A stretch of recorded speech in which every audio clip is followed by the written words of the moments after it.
Hi there, friends. How you doing? It is Thursday, the 21st of January, 2021. And every once in a while, I just get blown away because of something I didn't know that was right in front of my face, decade after decade after decade, and I didn't get it. I didn't get it. Okay. As you know, I have been an attender and a showing up person at churches for many, many, many years since I was a little kid toddling off to the non denominational church at the corner when I was 5 years old by myself. And my foster family used to look at me and say, "What do you want to go there for?" And I'd say, "Because it makes me feel better." Okay. It still makes me feel better. But anyway, and over the 7 decades, feels like 7 centuries of investigating why religion. Of course, I got caught in the dichotomy between the Jewish law and the Christian covenant. And that's, a lot of us are caught in that dichotomy because the Jewish law is all about behavior and the Christian covenant is all about intentions. Okay. Do unto others as you would have them do unto you. Let your yes mean yes and your no mean no. He who is faithful in what is least is faithful also in much. It has to do with intentions. And I was just weeping over a beautiful hymn. And I said a quick prayer about, gee, why can't it all come down to something simple? And the word just popped in there like the Stay Puft Marshmallow Man. Sacrifice. Sacrifice?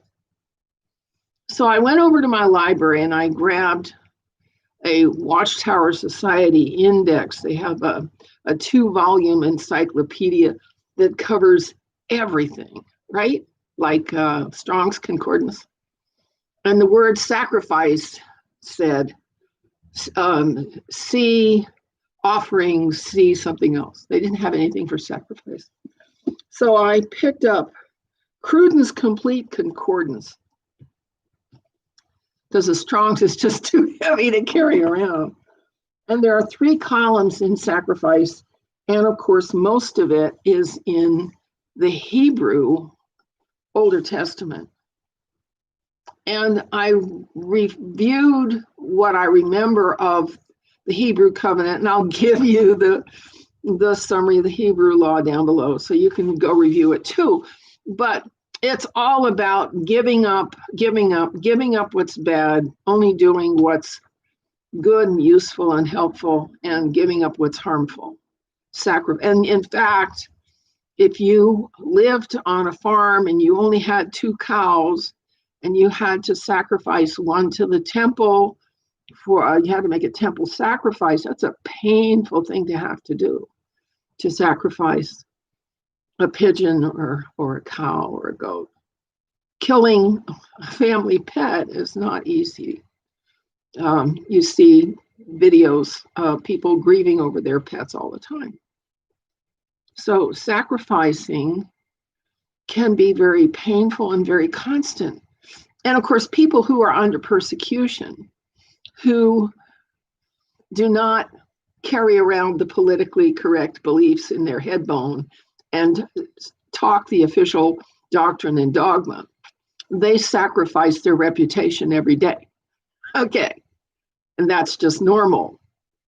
And some of them sacrifice their families because their families want to hear the regular doctrine and dogma, not some new idea. Okay. And so it occurred to me that yes, Judaism is all about sacrifice. And it lists all the things you have to learn how to sacrifice. But when you get to Christianity and you look at the denominations and the sects, there are only 2 where sacrifice is absolute. In the Reformation, in the Protestant church, nobody sacrifices nothing except Jesus sacrificed everything and that was enough. And nobody has to sacrifice anymore. Okay, they believe that. Okay, I set Protestant theology aside some time ago. Now, in Catholic theology, they have not only the Protestant idea, but they also have the Babylonian idea that you're adding in all these holidays and stuff. You're adding in a whole bunch of stuff that Jesus never even talked about.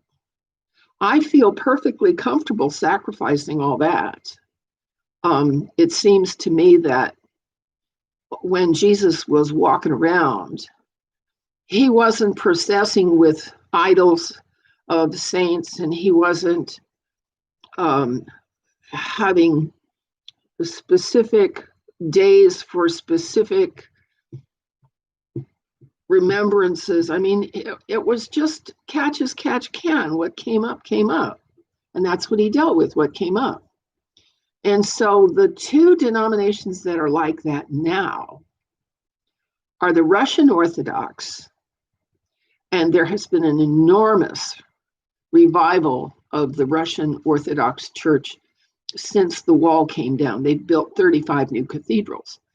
But if you follow Russian Orthodox theology online, you find out that they hold strictly to first century concepts, and they do not bend and they do not bow to a papacy or to an encyclo or to a new doctrine or a new dogma. I mean, abortion is out, that's it. You know, they have they're rigid as all get out, but they do not bend. Okay. They sacrifice everything but their faith. Everything. And under communism, they did. They sacrificed everything but their faith. And the other sect or group of sects that are like that are the Anabaptists, because the Anabaptists have walked away from normal contemporary life, and they accept a place of service in a kingdom of one purse and do daily diligence and devotion as co-ed communities, family communities, the way that monasteries and convents do. That's sacrifice. And so I'm brought around again to the realization that the covenant of Jesus Christ is not cheap, and it's not easy. And it requires a lot of giving up what's comfortable, what's easy, what's popular, what's conventional, in order to stand aside and be able to be able to make way for an idea that is definitely out of step with contemporary society. And the way religion is being portrayed in the United States right now,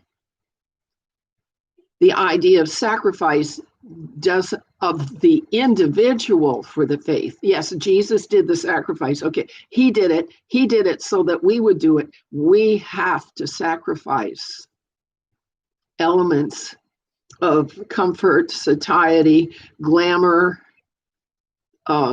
materialism, popular culture. I just noticed I walk the dog around the building. That's about all I do. And I notice that there's a car along the way that's throbbing with popular music, with the beat, throb, throb, throb. And I looked inside and I see the guy sitting at the wheel is like this. And he's throbbing with the music. That the music has a grip on him. Now, I don't know what it does. I don't know its effect. But I wonder whether I would want to be gripped by secular music. What's it doing for him? I don't know. The kids are hooked on their games and on their texting, and people who work are hooked on their possessions and their purchases.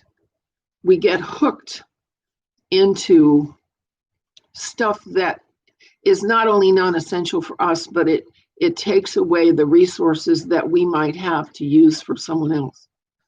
My foster mother always had 50 pairs of shoes and a huge closet full of clothes. But she made sure I had 2 pairs of shoes per year. And I got my clothes handed down from a cousin that was 8 years older than I. So she had one rule for herself and a different rule for me. And the rule for me was that I had to sacrifice my preferences. And for a long time, I was very, very resentful about that.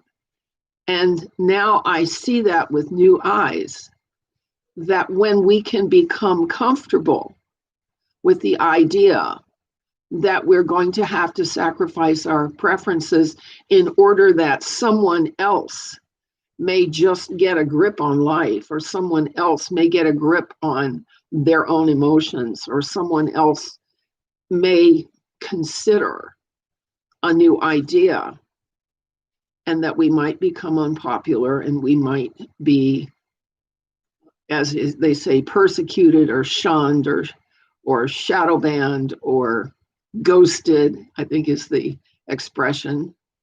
And that's part of the devotion of making sacrifices in order to remain on this very narrow, difficult path.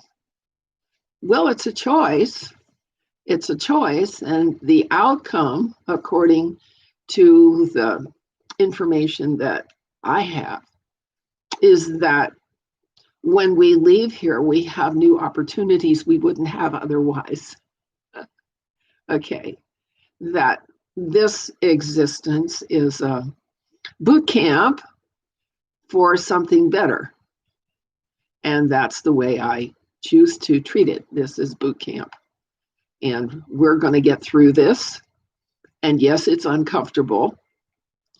And let's take care of each other now that we realize that the political rescue service we were expecting didn't show up. And we're going to have to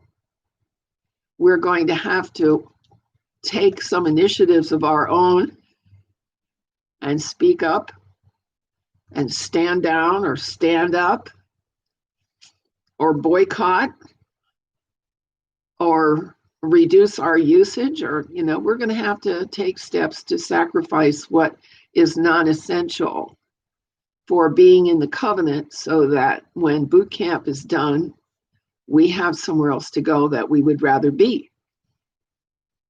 Okay, and now for those of you who have no use for religion at all, I'm giving you my logical steps so you can see how I've got from point A to point B in terms of my logic, all right? And so religion is not strictly an emotional, irrational response to trouble. There are rules for that too. And it's a good idea to be mindful of them. So that's now I'm not a preacher. I'm not a teacher. I'm just a grandma. But I speak from my heart to try to help other people access what's in their heart and work.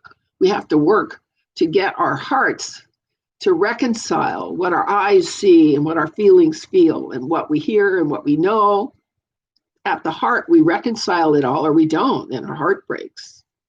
And we don't want that.